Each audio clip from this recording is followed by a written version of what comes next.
Hospitals are useful, but they terrify me. My mother always told me that hospitals will save your life, but if you stay too long, they will kill you. Words to live by. Mom knew her stuff. Now, hospitals do save lives on a regular basis. That is a fact. But there's a lot of talk. So today, we're going to search out a little hospital weird on today's episode of 5 Weird Things. Welcome to the channel. I had bad experiences with hospitals as a kid, but good experiences as an adult. So I have kind of this love and hate thing going on. What's your opinion? Hospitals bad? Hospitals good? Let me know down in the comments. All right, let's get into it. First, the things we should all know. Hospitals are licensed institutions with at least 6 beds whose primary function is to provide diagnostic and therapeutic patient services for medical conditions. They have an organized physician staff, and they provide continuous nursing services under the supervision of registered nurses. The World Health Organization considers an establishment to be a hospital if it is permanently staffed by at least 1 physician, can offer inpatient accommodation, and can provide active medical and nursing care. Everybody got that? All right then. Weird thing number 5. Hospital slang.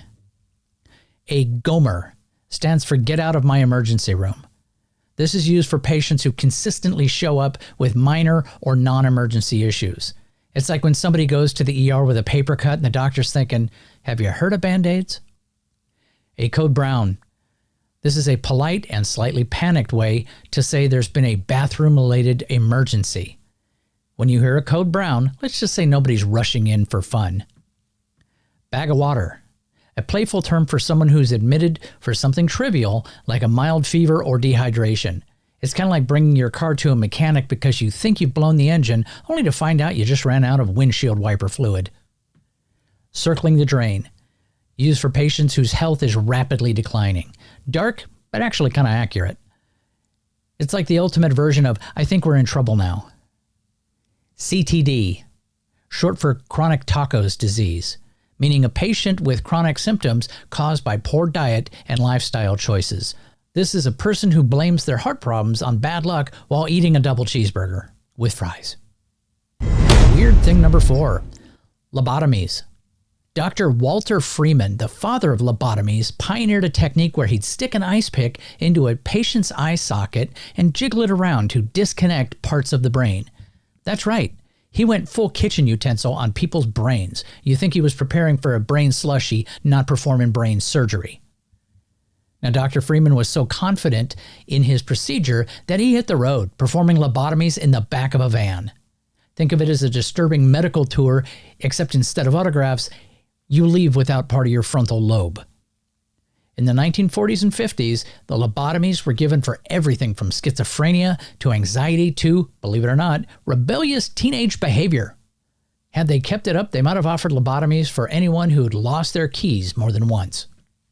Believe it or not, the inventor of the lobotomy, Dr. Egas Moniz, won the Nobel Prize in 1949 for his procedure. Imagine that. You can win a Nobel Prize for chopping up parts of the brain like you're pruning a houseplant. A lobotomy essentially turned the brain's volume way down on everything. It was supposed to calm people with mental illness, but it often left them with the emotional range of a houseplant. After the procedure, patients were more likely to stare blankly at walls, lose their ability to make decisions, and show about as much enthusiasm as a potato at a party.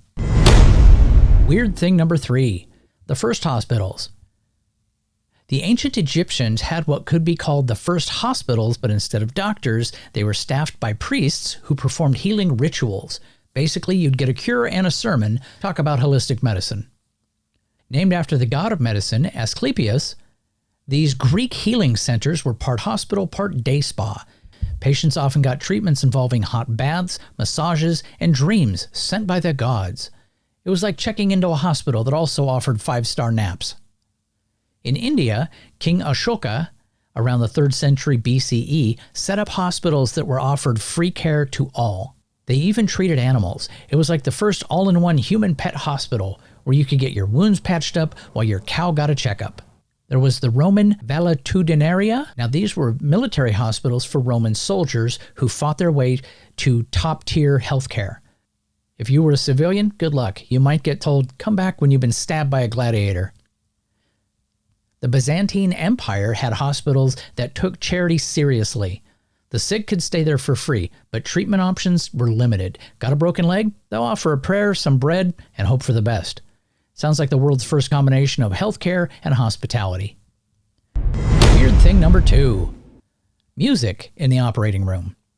Many surgeons have their own carefully curated playlists for surgery, ranging from classical to rock. So while you're unconscious, your surgeon might be jamming to AC/DC's Highway to Hell, hopefully not as a bad omen. Studies show that listening to music can actually improve a surgeon's focus and precision. It's like giving the scalpel its own theme song, making every incision a little more dramatic. Not all staff agree on the right surgical tunes. One surgeon might prefer Mozart for calming vibes, while another is cranking out Metallica. Imagine the nurse requesting a song mid-operation like, "Can we please skip the death metal during brain surgery?" You might think you could make a request like, "Can you play something relaxing while you remove my appendix?" But sorry, the OR is the surgeon's DJ booth. No patient requests. You'll have to settle for being out cold while they pick the playlist. Complete silence during the surgery is pretty unusual these days. Without music, surgeons might feel like they're in a very tense thriller movie, so they throw on some tunes just to keep it casual. But who wouldn't want some jazz during a triple bypass? And finally, weird thing number 1. Hospital bed falls are a leading cause of injury in healthcare facilities, particularly among older patients. Falling from a bed that's elevated can lead to serious injuries, including fractures and head trauma. Luckily, it's a hospital and a doctor is nearby. Patients can get parts of their body, like arms and legs, trapped in bed rails, which can cause bruising, broken bones, and asphyxiation in rare cases. Properly designed and positioned rails are crucial for safety, so don't play with your bed.